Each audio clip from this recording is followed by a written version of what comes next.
Welcome to the Stewardship Sessions, the podcast where money meets meaning. Here, we talk about building wealth with wisdom, shaping a mindset rooted in purpose, and pursuing a mission guided by faith. I'm your host, Jason Stanley, and together we'll explore intentional living, one conversation at a time. There was a psychologist in Hawaii that had taken over he had been appointed over this insane asylum, the ward of this hospital that was for the mentally ill. And they were all like deeply troubled, mentally ill, like dangerous type people. And nobody who had gone in there to work with them could get any changes made with these people. And they were all in confinement, that kind of stuff. And Hanona Opano, I don't, you have to look it up, is a prayer. And it's simply, I'm sorry, please forgive me, I love you, thank you. And that's all it is. And so what he would do is he had pictures. He never met with them. He had pictures of these people on his desk, and every day he would say that prayer over each one of them. I'm sorry, please forgive me, I love you, thank you. And interestingly enough, one by one, they all started getting better. And nobody can really explain why. Now, the idea behind that is that what you're saying you're sorry for is you're sorry for the version of yourself that created them to be like they are. I use this as an example. So my youngest son, when he was in daycare, I got a call from the daycare, and they said, oh, he's biting people. And I said, okay, well, that's not good. Let's see what we can do. And they're like, well, if he keeps doing this. And I said, well, what are you doing, right? So yes, there's consequences. Yes, you have to punish bad behavior. But there becomes a point in time where you can reinforce that behavior, right? So if he's getting attention for it, and you're always looking for that, and you're not praising the good things that he's doing, he's going to continue to do those actions because that's what gets him attention. And so I said, all right, well, look, I don't disagree that he needs to be punished, but pick two things that he does really well every day. And I said, and be over the top, with how you praise him for it. And I wasn't trying to make my kid feel good, but I knew that he is the personality type that whatever behavior is going to get him the attention, he's going to carry out. And most humans are like that. So, in the case of that story, of the insanity ward at this hospital, that this doctor just simply prayed over these people and stuff like that. I think a lot of times it just becomes the expectation that you have of people.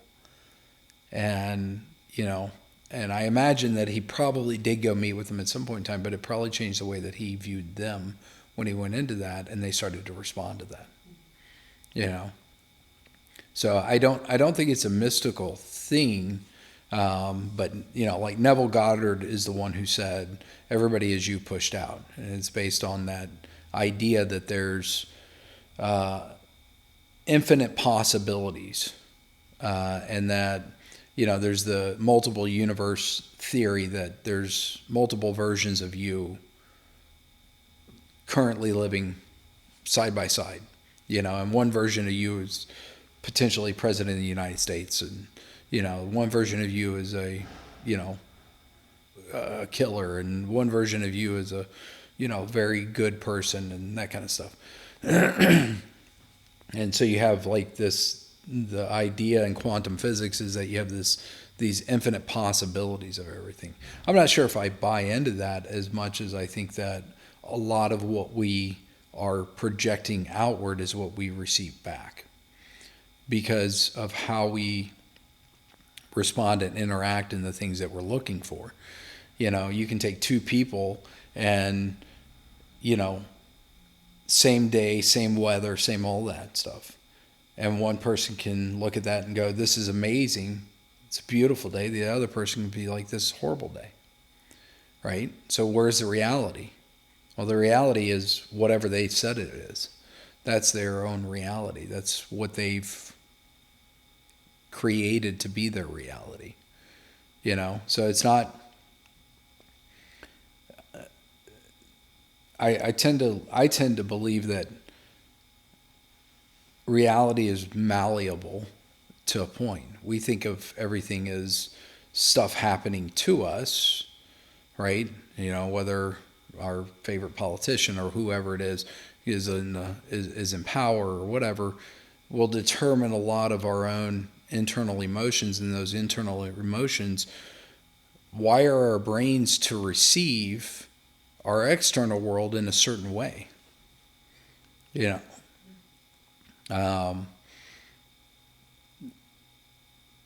And so when you're talking about like the media and what's happening in the world today, we just had the conflict of Iran start, U.S. and Israel, and now some other countries are getting on board where they're attacking, trying to overthrow an area and stuff like that.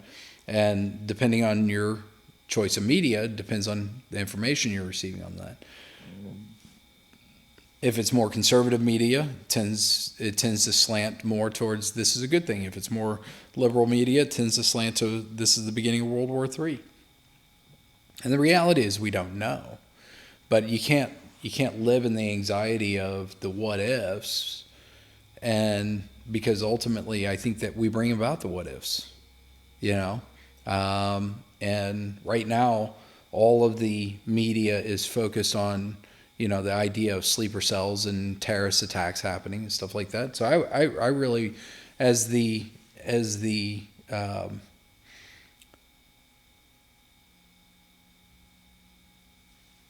more wide consciousness of the society goes, as that becomes more ingrained into the consciousness of people, I would not be surprised to see that happen on U.S. soil.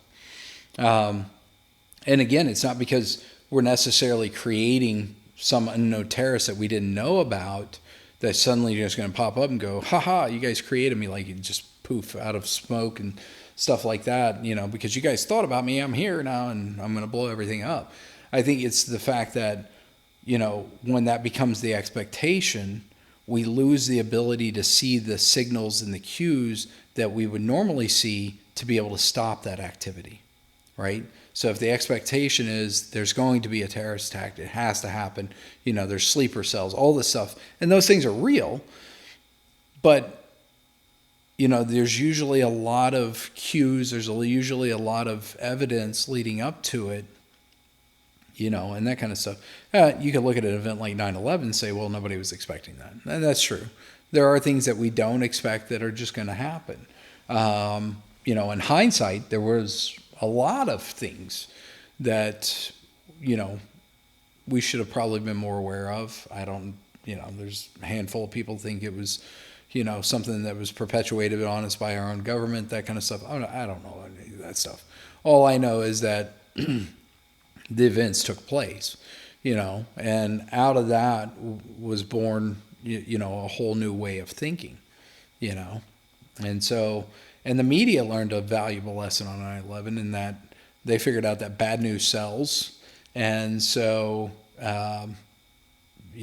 even probably more so than any other time in history, most of the media that we watch now is all negative. It's telling you what to be afraid of because they know if you're afraid, you're going to continue to watch, right? And there's a guy who wrote, I'm blanking on his name right now, wrote the 4-Hour Work Week, Tim something. I'm blanking on his name, but he made a really good point in the book. He's like, I stopped watching the news. And, somebody asked me a while back, they said, do you watch the news all the time? And I'm like, no, I don't. I stay up on events just simply because of the world that I operate in, with the market and stuff like that. I kind of need to know what's likely going to move markets in the short term. But there becomes a point where it becomes it puts you at a disadvantage, in my opinion, because if you're watching that and you're always being bombarded by what's wrong and what's scary and what's going to happen, then that starts to become your expectation. If that starts to become your expectation, I think you actually put yourself in a situation a lot of times to allow for those things to happen. And so if you go out into a public place and you're paying attention to people, most people are just down on their phones. They're not paying attention to anything around them. And yes, I spent some time in the military, spent some time in combat. So, I have probably a little bit more refined sense of that, although I've been so far removed from it. It's almost been 20 years since I did that, so I do think that you lose some of the skills that you were taught. But still, yeah, you can tell when the energy of a room changes, when something's about to go wrong, right? A lot of people call it bad vibes and stuff like that. And I think that we as humans have very, very strong perceptions if we're tuned into them. I think that most of us are pretty numb to our own perceptions and our own, the information that we're receiving. Our brains are really amazing, pieces of equipment that we get to carry around, and that it can catch stuff that we're not even paying attention to a lot of times, and little subtle cues. We see body language, subtle cues, and all these things on a regular basis, and we don't even realize that our brains are processing it, and there's, you've met people at times and said, oh, I don't like this person. And they haven't even opened their mouth, right? But what is it that you don't like? Well, it's something that your brain is picking up on their body language. It's a little subtle cue that your brain's picked up. And it's set you on edge because you've determined that something about them is not good, right? And your brain says, hey, this is something I need to be aware of. And so, so I think the concept of everybody as you pushed out is really just our perception and a feedback loop. It's our perception and our expectation of the people around us. So, if your expectation is that somebody's going to be rude to you, they're going to let you down, that kind of stuff, I would say more so than them actually doing the behavior, you will act towards them in a way that actually brings that about. Now, again, there are things that happen that we absolutely can't control. I don't think that people who are, just randomly attacked by somebody are always, projecting that out or expecting that. I think that some things just happen outside of our control, but I think there's a lot that we can control. And I think there's a lot of ways that we deal with people that if we changed our attitude towards them, our way of looking at them, then we would probably change the responses that we got back in return. So when I went through my divorce, it was a really contentious divorce. And so, and my kids were young, and I didn't want to spend the next 16 years, my youngest was 2 years old, I didn't want to spend the next 16 years fighting with my ex on every little topic. And I didn't want our kids to be the pawns that got played between us. And I remember praying at the time and saying, God, teach me how to forgive like you forgive, right? And what's interesting, the Bible talks about forgiveness, but it also says, not only that, to bless your enemies and to love them, right? So that's a interesting concept. And a lot of people give lip service to this idea of love your enemy and that kind of stuff, but they really don't. They still hate them deep down inside. And, but so I simply said, all right, well, I'm going to try this, and I'm only going to deal with her from a position of love. Yes, our relationship's over, but I'm going to deal with her as for love as the mother of my children, love as a person, on this earth, and love as a human, right? And when I did, interestingly enough, suddenly she started changing how she acted towards me. Now, again, this doesn't work in every situation. There are psychopaths out there. There are people that are just not right that you're not going to break through to.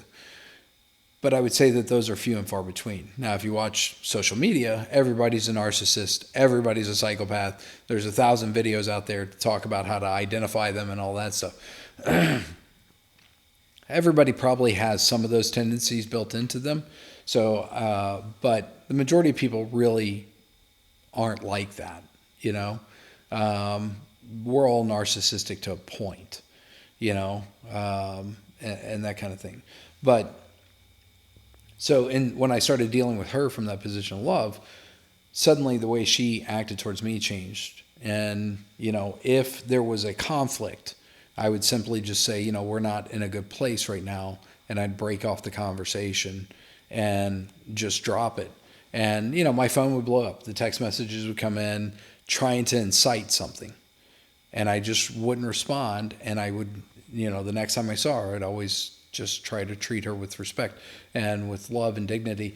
And over time, we became very good friends, to the point now where we communicate, on a daily basis almost. We can have conversations. It's not that we don't ever have conflict. We do from time to time. But it's not this big blown out thing. And, the benefit of that was we've been able to co-parent and raise our children together without using them as pawns. My parents went through a divorce when I was, excuse me, and I guess I was 18 or 19 years old, and both of them have been remarried longer than they were ever married to each other, and yet they still can't be in the same room with each other. They still can't stand each other. And, I still hear, well, your dad did this or your mom did that. Which is interesting because, they're really just kind of perpetuating all of that same stuff and washing it, rinsing and repeating it over and over and over again. To the point I actually made the joke to one of them one time. I said, how does your current spouse feel about the fact that you still have so many feelings towards, my parent, your former spouse, because there's got to be some pretty deep emotional bonds there for you to, they say there's a fine line between love and hate. There's got to be a pretty fine line there that you're dealing with if you're allowing somebody to affect your emotions that deeply. And so I think that, when we there's your consciousness, there's how you perceive the world around you, but there's also a collective conscious. And I think that our media and a lot of the stuff that we're constantly being bombarded with about whether it's how good it is or how bad it is, starts to become the overwhelming, expectation. And I think when those expectations are set, then that's what we get in return. And so my advice is unplug from that, and I'll take it a step further and say that, so this was born out of the conversation that I was having, with my director who records all this and puts it up for me. And we got to rolling on a conversation before we started filming and, went down this road. But, it actually segues into what I wanted to talk about, and that was, unplugging. You have to find a time to which you unplug from everything. And I don't mean just going and working out and listening to music. I think there's a lot to be said for when you're just sitting in silence and quote unquote boredom, that a lot of things start to come to you, and a lot of ideas will come to you, a lot of things that it gives you some clarity and stuff like that. And I think we need that as humans. We don't get it. We don't do it enough. And, like recently, and what made me think about this was last weekend I was down in Fort Lauderdale and I was sitting on the beach and I didn't have my phone on. I didn't have music on. I was just sitting there watching people, and daydreaming and just thinking and stuff like that. And so a lot of the stuff that I've been working on a business front, I started to get ideas about. And it's interesting when you do that, these ideas just start to come. You start going, well, what if we did this? Or what if we tried that? Or, that kind of stuff. And it allows for you to be able to play through those different scenarios. And I would say in a time period, in the current time period that we're in, it's a really uncommon thing to do. I was reading an article about Matthew McConaughey. Supposedly every year or so, he goes completely off the grid. He's been like to the Amazon where he goes down and there's no cell service, there's no nothing, and he has to unplug. And he talks about how long it takes for that to happen. But he also talks about how good it is for him to be able to do. And I think that, whether you make it an hour in a week that you do this, or, I think kind of the longer the better. I go on, there's a fishing trip I go on every year up in Canada. And when we're in camp, we have, Wi-Fi and cell signal and that kind of stuff. But when we're out on the water all day fishing, there is no cell coverage, zero, nothing. And it's interesting because your brain goes through this withdrawal a little bit, and you start to get worried. We have this really bad idea that if we're not connected, then then everybody's not going to be safe, right? And we play through the what ifs. Well, what if something happened to one of the kids and nobody can get a hold of me? What if, and we do this over and over again. What if there's a problem with the business and somebody can't get a hold of me? They got to be able to, I need to stay in contact. They got to be able to get a hold of me. And it takes, when I go on that trip, it's interesting. It takes about probably a full 24, 48 hours before I get really comfortable with it. Because you go out, you have your full day, you're out all day from sun up till sundown, and you get back and you realize the world's still here. Nothing happened. And regardless of the fact if I could communicate with them, it's not going to stop. It's not going to stop. Whatever was going to happen was going to happen regardless. Right? So I can't affect anything. I'm not keeping anybody any safer. I'm not keeping myself safer by having constant communication with everybody. All I'm doing is accelerating the time period by which I learn about an event, right? That's all that we get. We get an acceleration on how quickly we learn about events. And in today's world, we learn about stuff instantaneously. When I was a kid, it was weeks, months, sometimes before you learned about an event that took place, or it wasn't until that evening on the evening news that you learned about an event taking place. There was very few things that we saw in real time because of how communication worked back then. And I actually think that that's probably better for us on a psychological level, because we have this misconception that somehow knowing is control. And knowing isn't control. Knowing, actually, I think probably creates more anxiety, more issues than not knowing.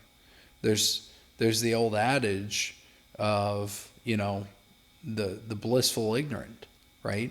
And sometimes ignorance is actually really good. And ignorance doesn't mean you're stupid. Ignorance just means that you don't know something, And so being blissfully ignorant to all the world politics and blissfully ignorant to what's happening around the globe, I think a lot of times is actually better for us, because it allows for us to, kind of create our own reality based on what's happening to us in that moment where we are at that point in time and that kind of stuff. And so, we live in an era of religion of politics, and it really has become a religion. It doesn't matter if you're on the right or on the left. It's really become the religion of politics, or our team versus their team kind of mentality. And it's everywhere. It is being fed to us constantly. And whatever your belief systems are, there's so much information that'll confirm your biases. And it doesn't mean that your beliefs are right or justified. They're your beliefs. I'm not saying that they're right or wrong. I'm just saying that it doesn't mean that they're all necessarily good. It doesn't mean that they're all necessarily bad. And so I think that we have to take time in our life where we completely unplug and let our mind rest. And I think we get in today's world, we're in information overload. We have so much information, and that's constantly being projected towards us. And then on top of that, all the social media is geared towards what they know you like. It is highly individualized. We live in a very individualized information environment where everything that you see on social media is meant to create an emotional response from you. And so what they'll do is they'll feed you a bunch of information that they know that you're going to agree with, and then they'll feed you one piece of information that they know you that absolutely disagree with, to keep the emotional, awareness high. They keep you in that high emotional state, and then they start feeding you more. And the more that they get you to watch, the more they're making money from advertisers, stuff like that. And it's just something that we have to guard against, probably more so than any other time in history.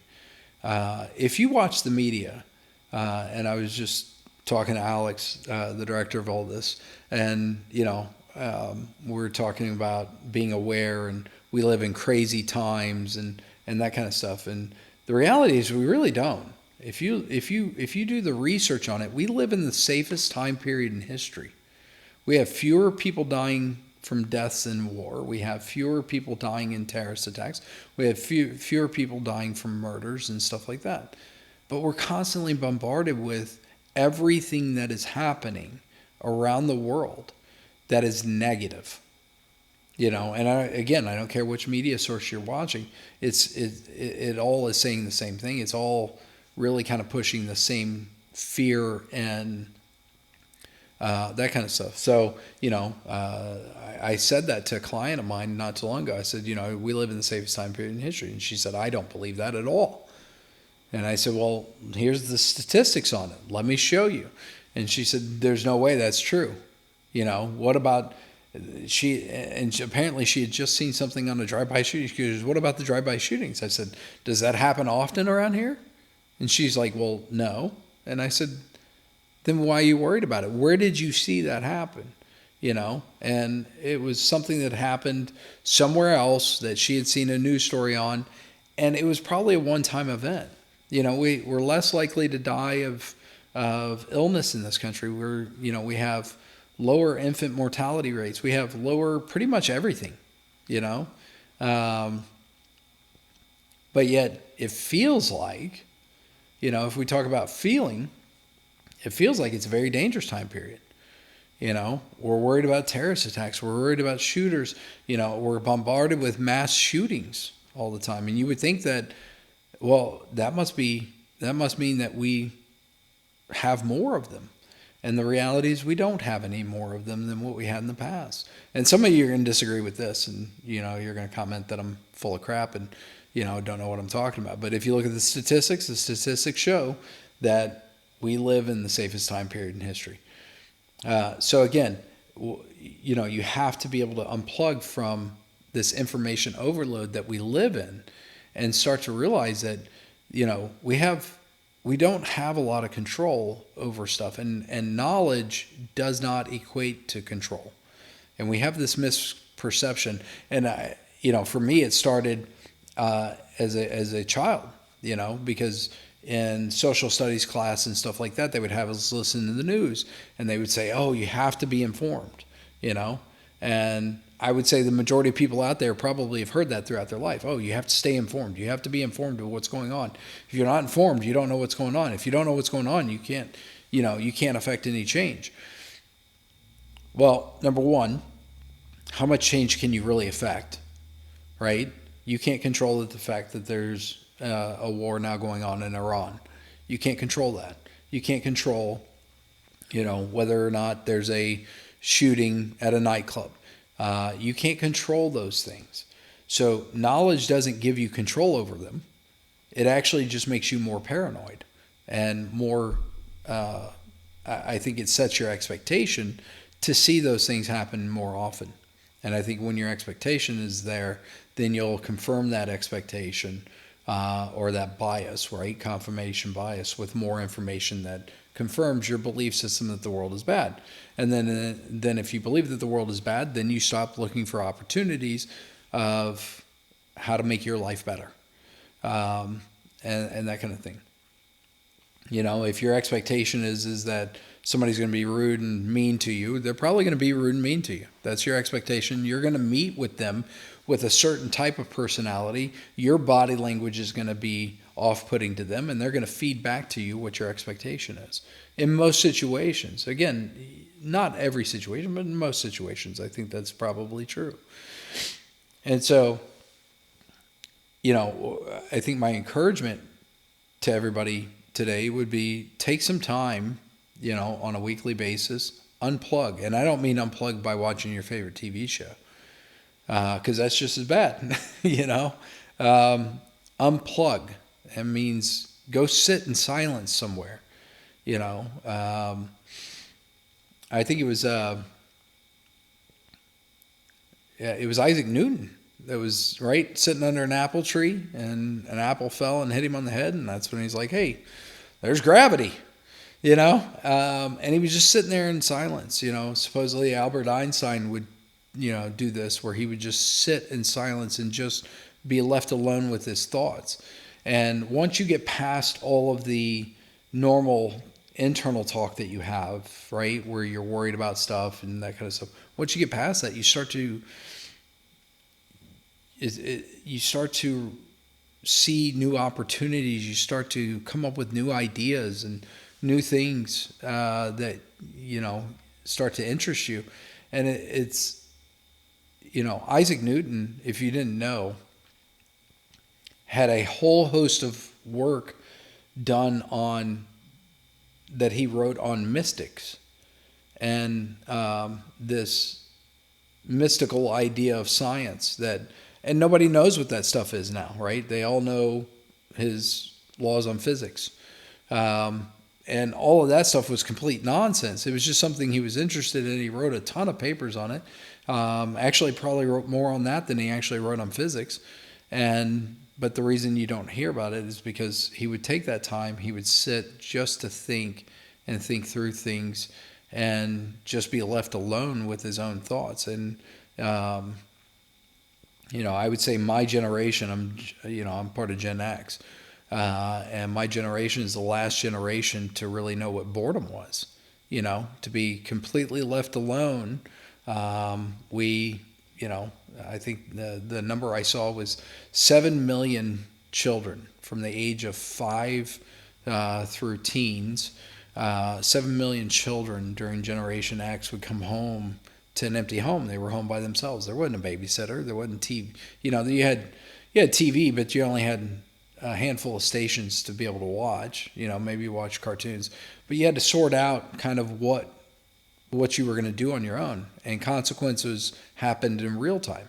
So if you made good decisions, great, but nobody was coming to save you, kind of thing. It was, trial by fire, and it's made our generation really interesting in a lot of ways. But one of the things that I would say was beneficial is that we actually had to be able to deal with boredom.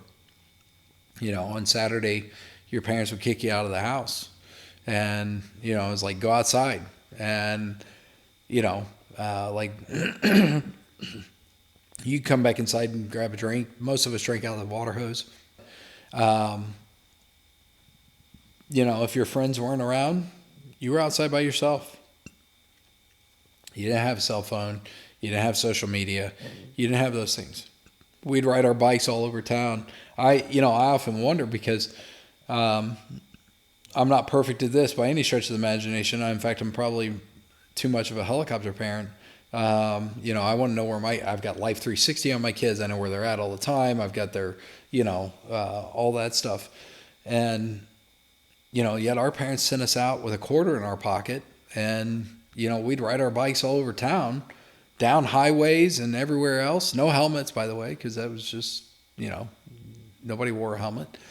And you had a quarter to be able to call home if you needed to, but there's a lot to be said for that type of thing. And I think it's important for us to revert back to it. And for the younger generation who hasn't had to grow up like that, I think it's really important for you to unplug it from time to time. Instead of sitting there doom scrolling, unplug and just sit in complete silence. Listen to the hum of the, right now I've got the hum of the refrigerator in my office in the background, but just sitting there, listen to the hum and, be left alone with your thoughts and think through things. And I think once you start to think through those things, you start to come up with new ideas. You start to, it calms your central nervous system down. It helps you not have as much anxiety about the world around you and that kind of stuff. And you suddenly start to realize that a lot of the stuff that you thought was important isn't that important. So yeah, I think you have to just be able to unplug from time to time. I think one of the best ways to do it is to get out in nature. Go sit outside, go for a hike, those kinds of things. Again, without music, just do it by yourself.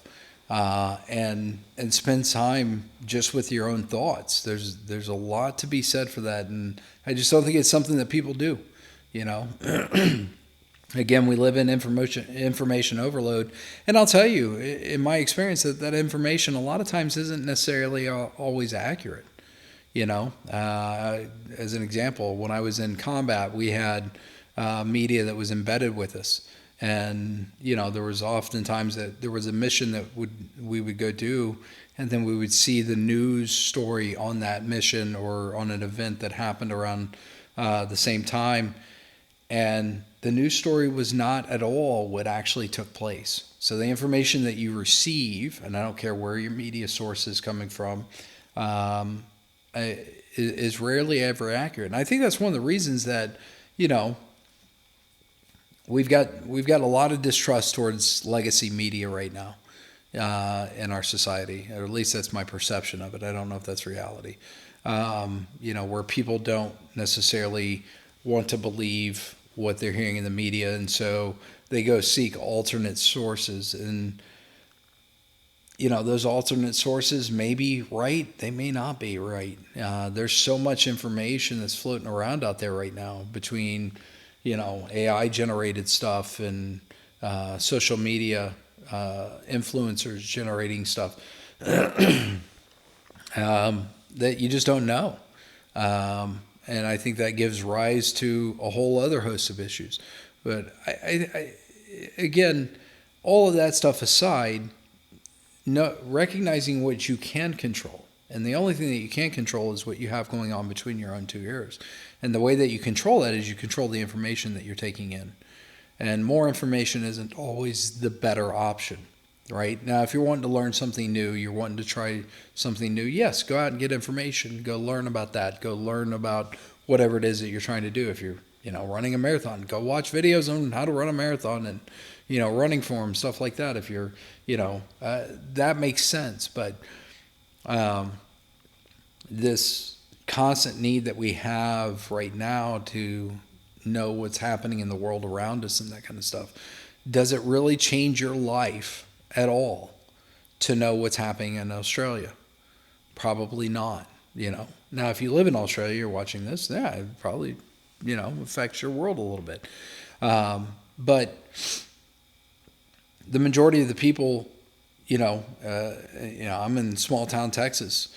It really, I have no idea, all the ins and outs as to why we've gone into Iran. I know that they want to, take over, overthrow that regime. I'm not even going to start to try to understand everything that's involved there, and nor am I going to pretend like I know. And I think that's the other thing is a lot of people will pretend like they know. Right? We're not in on the briefings. We're not seeing all the situation. We're not seeing all the information, and so we get a limited scope that is meant to be fed to us based on our confirmation biases, based on our belief systems, and to confirm what we believe is accurate or right. So, if you support this administration, you probably think it's right. If you don't, you probably think it's the worst thing in the world. The reality is, I don't know if anybody knows. It's one of those, we'll see, and I think that we're in that time period now where it is really important for people to unplug, and not saying that you have to shun social media, not saying that you can't ever look at it, that kind of stuff, but just take some time, unplug, be left with your own thoughts, and just let your mind float. Be bored for a minute. And being bored isn't necessarily a bad thing. It can be a really good thing. But we've become so, it's like going to Las Vegas. I mean, if you go to Las Vegas, the last time I was in Las Vegas, I'll never forget, I was I was at the slot machine. And I never win, right? Anything, but I like to play it every once in a while. And I looked up and it was like 2:00 in the morning. I was like, holy cow, how am I up this late? Because I don't normally stay up that late. But I was wide awake. And the reason is because we had, you have all this stimuli that is hitting you all at once, and it's keeping the brain stimulated, and you get the dopamine response from, slot machines dinging and stuff like that. And it's chaotic. And even after going back to my room, it still took another hour or so before I could decompress enough to actually go to sleep. And so I think that's the same thing that's happening in our world today, is that we have so much information all the time. It's always there. We're doom scrolling. We're doing all this stuff. And we're constantly being fed all this information that is geared towards you personally. And in my case, geared towards me personally. They've got great algorithms, great AI that know who you are, know what your personality is, knows what you like, knows what you don't like. They see how long you're on each video. They see what videos you pass up and that kind of stuff. It's really kind of scary when you think about it. Like if I log into Amazon, you log into Amazon, we see two different things, because they know what products that are going to appeal to me. They know which products are going to appeal to you. And it's this... It didn't used to always be that way. You had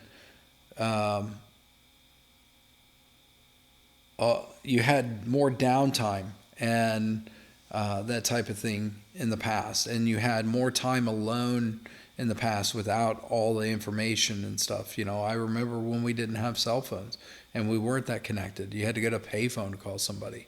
Those don't exist anymore as far as I'm aware. And being able to get in touch with people now it's great. It's wonderful to be able to send a text or make a phone call and immediately get a hold of somebody. It's great when you need a piece of information and you can just look it up right away without having to go to the library, go through the card catalog and find the book that you were looking for, or pull out the encyclopedia and that kind of stuff. That's all great stuff. There's nothing wrong with it. But I do think that there comes a point in time where you suffer from information overload. And you've got so much stuff that you're being bombarded with all the time, so much stimuli that you're being bombarded with all the time, that you lose your creativity. That you lose the ability to sit and think through something. And a lot of times we already have the answers that we're looking for to situations that we're dealing with, problems that we have in our lives, issues that we're having with our businesses, or whatever it is. We already have the answers. We just have to sit and be quiet and let our brains serve that up to us. And again, we carry this thing around called our brain that runs our entire body. It runs our nervous system, our, parasympathetic and sympathetic nervous systems all running off of this thing in the background. And it does it effortlessly. It's very complex. We, can pick up on subtle cues from people. We can problem solve. We have arguably the most advanced brains in the animal kingdom to be able to do that. We can, solve complex problems and all this other stuff.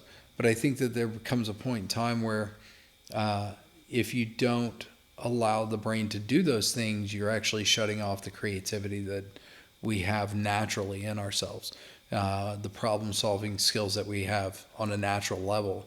And also, too, it's just good. We talked about anxiety in the last one. And I told you that I deal with somatic symptom awareness, right? Somatic symptom awareness is where I'm just hyper aware about everything that's happening in my body. I feel heartbeats and stuff like that, where most people don't feel those things. I even made a joke about that with my wife when we were down at Fort Lauderdale. There was two very, very large, overweight individuals walking down the street, and they both look like they're in pain walking, because they're obviously not healthy. And I'm like, how is it that they're oblivious, to the fact that their heart rate's probably sky high right now, and yet I can feel every heartbeat. I was like, I work out and it's just frustrating. But part of the downside for me even is the information that I have access to. It's not always helpful, because now I can go out and say, well, I have this going on. And all of a sudden it's like, oh, you're having a heart attack, or some random disease. And now suddenly I'm like, oh my gosh, I must have that.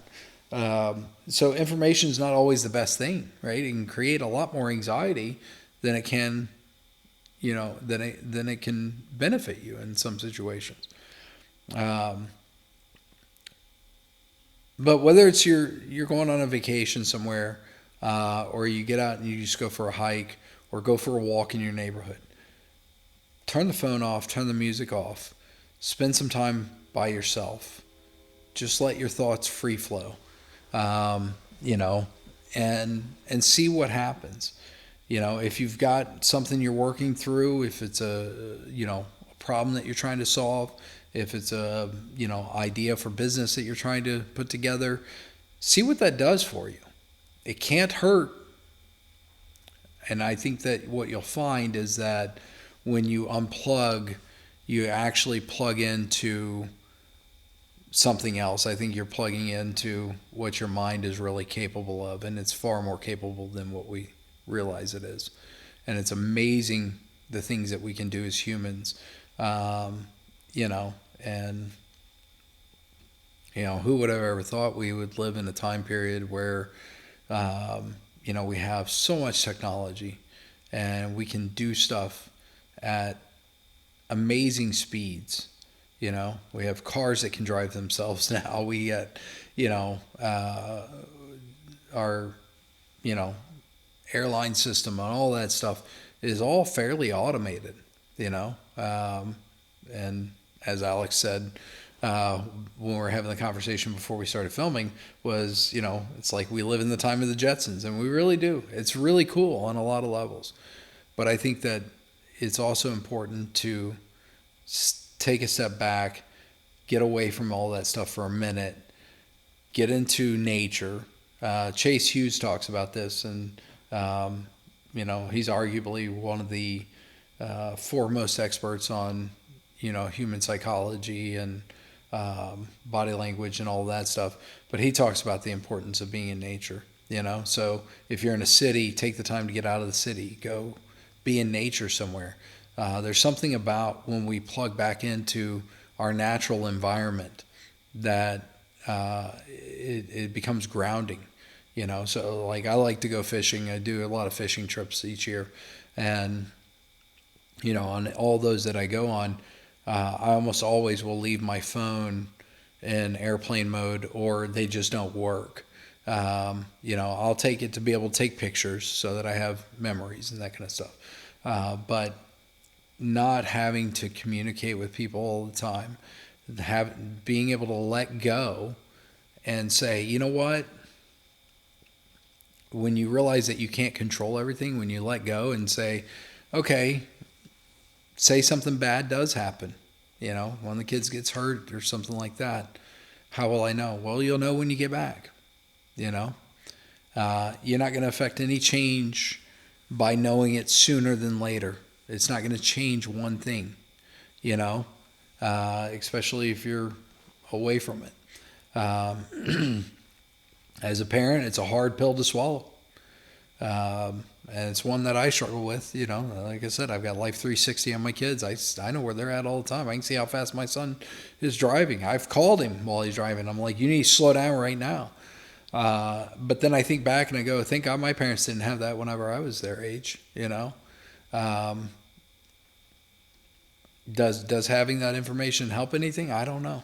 I don't think it does necessarily. I think it probably just creates more anxiety and more concern than it does things that are good. So, and I'm not saying don't know where your kids are at and don't pay attention to that stuff. Yeah, absolutely pay attention to it. But recognize what you can control, what you can't control. Take the time to unplug. Take the time to turn off all the electronics, all the music, everything else. Just get outside, sit with your thoughts, and see what happens. You might be surprised. So that's all I've got for this one. I hope you found it interesting. This was born out of the conversation that Alex, my director, and I were having right before we started filming, and thought, well, why not? Let's talk about this today. So until next time, you guys have fun. Be safe. We'll talk to you soon.